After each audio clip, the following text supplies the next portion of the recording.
llamaban tierra adentro, la pampa y la cordillera. Después fueron campo afuera, porque las palabras pesan. Con esas cosas empiezan a vaciarnos la cesera.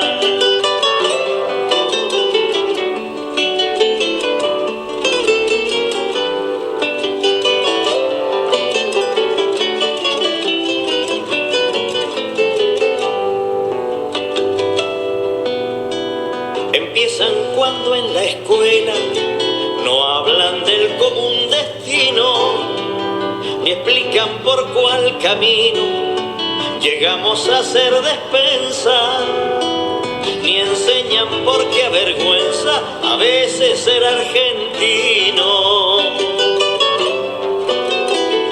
Hablan del ornitorrinco, de Grecia y de las cruzadas, pero jamás dicen nada de asuntos americanos, ni del alma del paisano que se jugó en las patriadas. Y así van formando peones tilingos y perdedores que no distinguen errores ni entran en la discusión pensando que la nación es asunto de doctores. Si quiere ver un tilingo.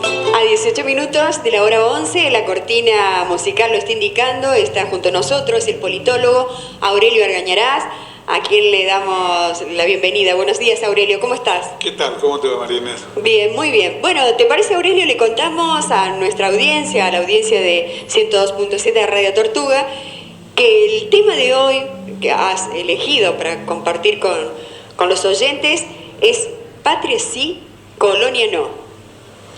Es una consigna con un gran color setentista. Ajá, sí. Y sin embargo, la disyuntiva es una disyuntiva que recorre toda la historia del país. En realidad, desde hace más de 200 años ya, sí. estamos en esa puja. Sí, en esa diatriba. O en esa alternativa, digamos, sí. ¿no? Entre ser una patria o ser una colonia. Sí. El gobierno ha popularizado, digamos, en su propaganda en estos últimos tiempos la consigna "tenemos patria". Bueno, qué significativo que eso haya ocurrido, porque hubo muchos años, en realidad, creo que demasiados, donde había palabras que parecían haber desaparecido del vocabulario político, y una de las palabras era patria. Como que estaba fuera de moda hablar de la patria. No formaba parte de ningún relato, de nada, no estaba presente, digamos, ¿no? Exactamente. Y bueno, y creo que esta es esta es la última columna anterior a, digamos, en que podemos hablar abiertamente de lo que se está jugando en el terreno político, porque la próxima vamos a estar ya en momentos de veda electoral, veremos así es. De qué hablamos, claro. Pero no vamos a poder hablar de política electoral. Electoral, claro que sí. Entonces es la última oportunidad que tenemos de opinar acerca de qué se está jugando en este momento de la historia del país. Del país, sí.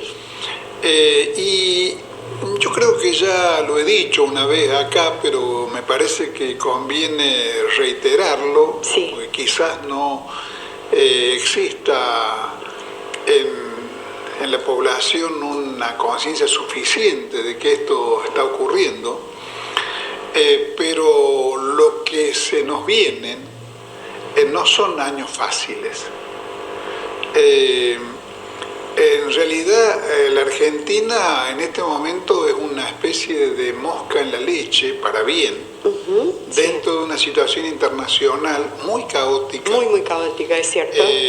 Digamos, de retracción económica, donde el país está como relativamente a salvo de esa situación, con la única excepción, que es única pero muy importante, Sí. de sus relaciones comerciales con el Brasil, que están en un momento muy difícil, porque no por la Argentina, sino porque el Brasil está mal. Sí, sí. Y, por ejemplo, algunos economistas serios coinciden en señalar que en nada, digamos, modificaríamos la situación en ese punto con una devaluación. Porque el problema con el Brasil no es un problema de precios, es un problema de demanda. O sea, lo que está destruido en el Brasil es la demanda. Entonces, cuando no hay demanda, Claro. digamos, uno puede ofrecer la mercadería más barata, pero el destinatario no la puede comprar. No la puede comprar, claro. Está en Sí, sí. condiciones de comprar. Claro. No es que esté comprándole a otro porque uno esté caro. Claro, no es por la competencia, sino... claro. No está directamente no está Claro. comprando. Además, esto se expresa con Brasil particularmente en el terreno del intercambio de la producción automotriz, donde además Brasil tiene una producción automotriz propia y obviamente cuando la situación es mala, uno trata de que se compre lo propio. La Claro. Argentina misma lo ha hecho, por ejemplo. El compre nacional esto. Claro, Claro, ofreciendo, hasta el propio gobierno de Córdoba en algún momento sacó una línea de préstamos con tasa diferencial para que se compraran los automóviles que se fabrican en Córdoba. En Córdoba, sí, O sea sí, que, sí. bueno, está dentro de lo razonable, además, que digamos, cada uno cuide en primer lugar su propia quinta.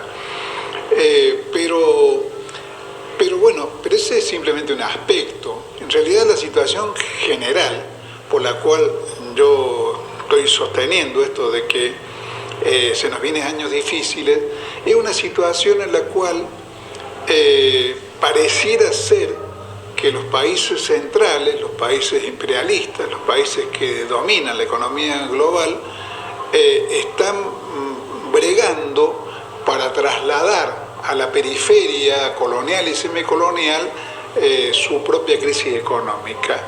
Y hasta ahora lo están logrando. Lo Sí, están sí. logrando con cosas como, por ejemplo, la baja de los precios de las materias primas en términos muy dramáticos. El petróleo llegó a estar en algún momento a $140 el barril y está en este momento girando alrededor de los 40 De los dólares. 40, sí, sí. O sea, es una pérdida descomunal, que además forma parte de una guerra comercial entre Arabia Saudita y los productores nuevos del petróleo de shale gas o shale oil, digamos, ¿no? Entre los cuales está nada más ni nada menos que Estados Unidos, que ha pasado de ser importador a autoabastecerse, que es, se ha hecho de paso, la meta que persigue en este momento la Argentina, sí. para, digamos, dejar de tener en el terreno energético un déficit comercial muy importante. Y que significa una dependencia también, ¿no? Que significa una dependencia, ¿no? Y además significa un drenaje Claro. de divisas de un orden muy importante, Claro. que se sustraen a otras compras que el país necesita hacer de insumos y de bienes de capital, Claro. para que la industria nacional siga desarrollándose. Claro. Entonces, digamos, para que se tenga una idea de lo que estamos hablando, por ejemplo, el precio del cobre ha bajado en alrededor del 45%, lo que es un problema, por ejemplo, muy serio para Chile. Digamos, la soja estaba con una pérdida del orden del 40%, y, digamos, porcentajes más o menos parecidos están los otros granos.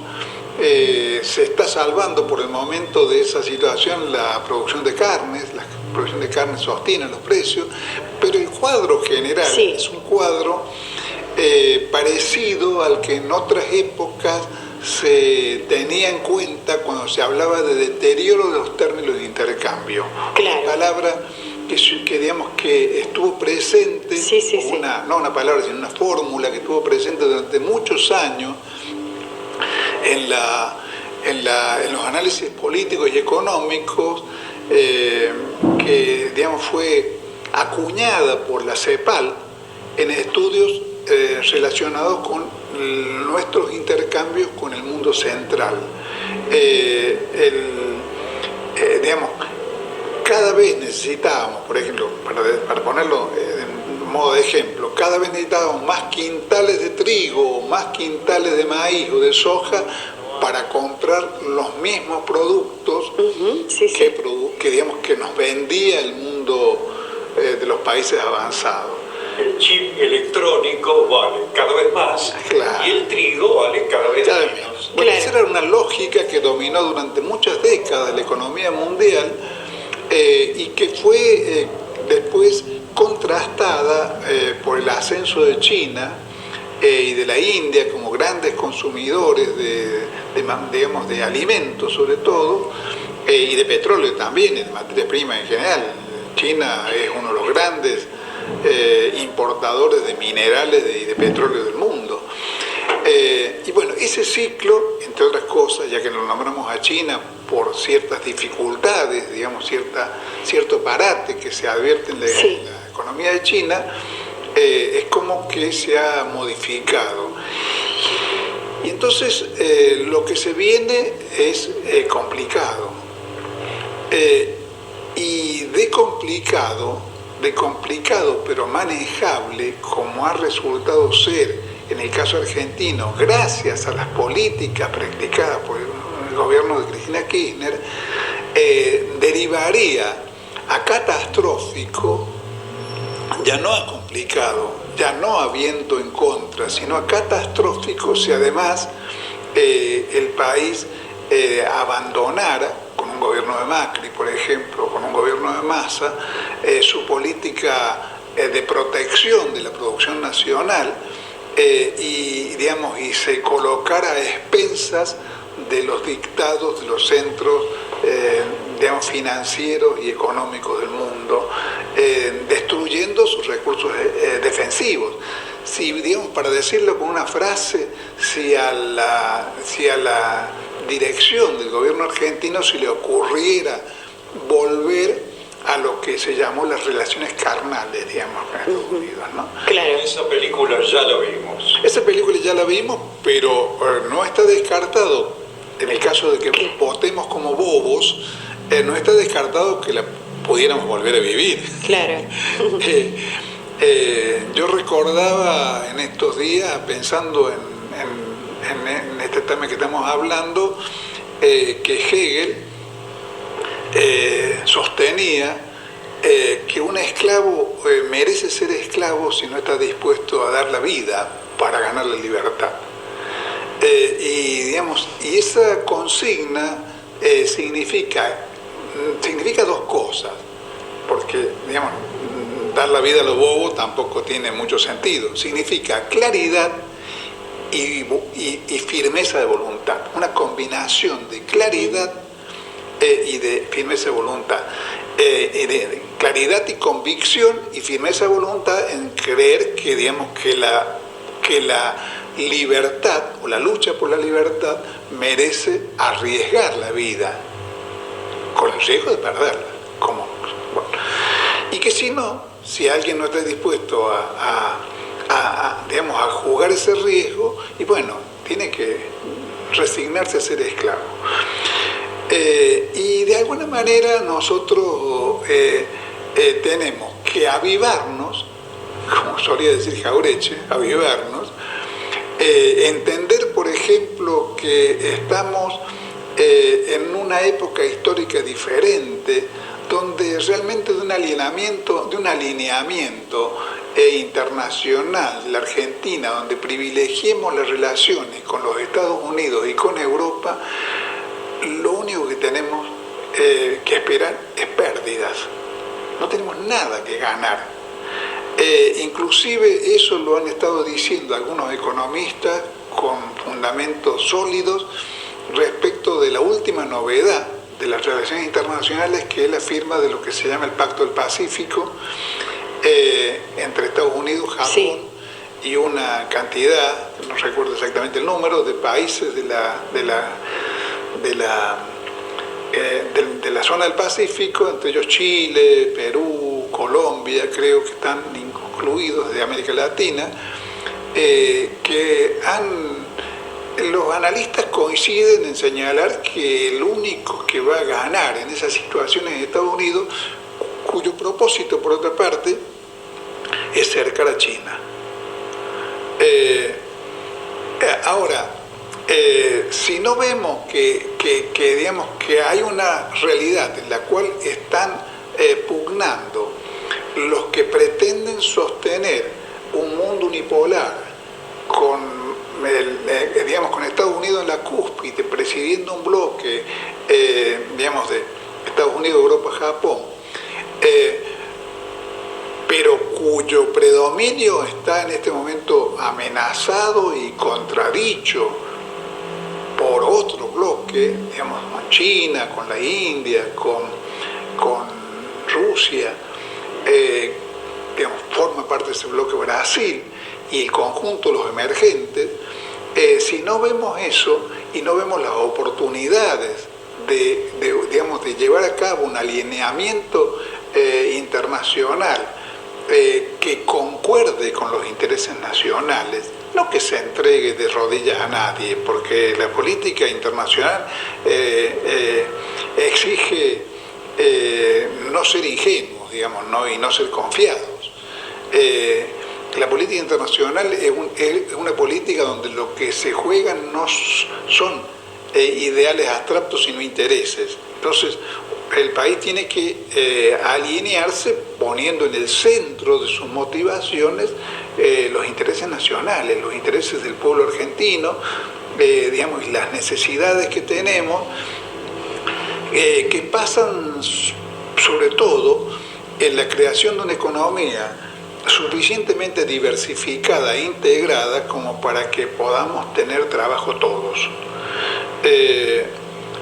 Nadie discute hoy, y por eso el tema se soslaya bastante, que la Argentina agropecuaria, la Argentina de la exportación de commodities, incluido en esto la producción agropecuaria, la minería extractiva y demás, no podría dar trabajo, dejaría sin trabajo, si el país se redujera a eso, posiblemente a unas 10 millones de personas.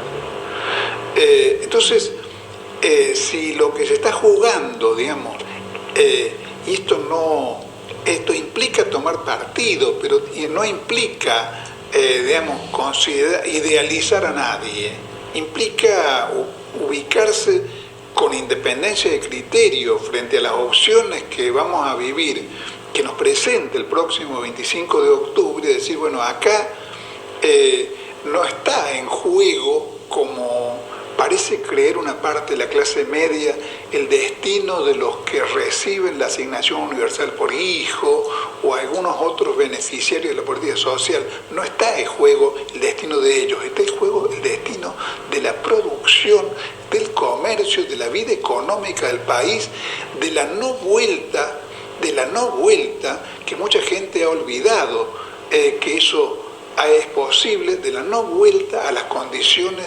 dramáticas que vivimos en el 2001 y que fueron la consecuencia de que se aplicara durante 25 años estas políticas de las cuales es Macri o Massa una expresión acabada. La política de genuflexión con los Estados Unidos, la política de apertura económica, la política de que debe ser el mercado, digamos, ese eufemismo. El regulador de todo. El regulador de todo, que en realidad es un eufemismo, porque el mercado no es una persona, ni siquiera es una institución. Entonces, cuando se dice dejemos en manos del mercado, lo que se está diciendo es dejemos en manos del capital económico concentrado, de los pulpos de la economía, dejemos en manos de ellos el destino de todos. Bueno, que es más o menos lo mismo, para decir una frase muy de perogrullo, que dejar el gallinero al cuidado del zorro. Bueno, esa es la situación que vamos a enfrentar el 25 de octubre, perdón. Bueno, sí. El lapsus no es menor, ¿no? No. Pero la fecha que cité con el lapsus, sí, es una fecha significativa porque es la fecha de la independencia de la patria. Independencia, y está relacionada sin duda. Claro. Creo que en esta ocasión se va a jugar además la posibilidad de que dispongamos por primera vez en la historia de una continuidad en la política económica durante un lapso que sería en este caso de no menos de 16 años. Que nunca hemos tenido esa oportunidad.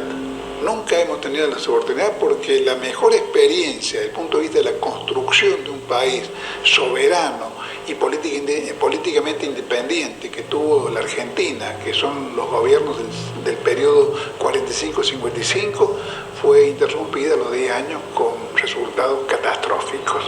Bueno, esperemos que esta vez el país pueda festejar la continuidad de una política de soberanía económica, de independencia política y de justicia social. Gracias, Aurelio, muchas gracias. Con los sueldos achicados crece un hambre insoportable, mientras con un gesto amable los dueños del comedor dicen que estamos mejor porque hay saldos exportables. No importa si los billetes los imprimen argentinos, puede ser negro el destino por más que nos den plata, porque el que presta la plata es el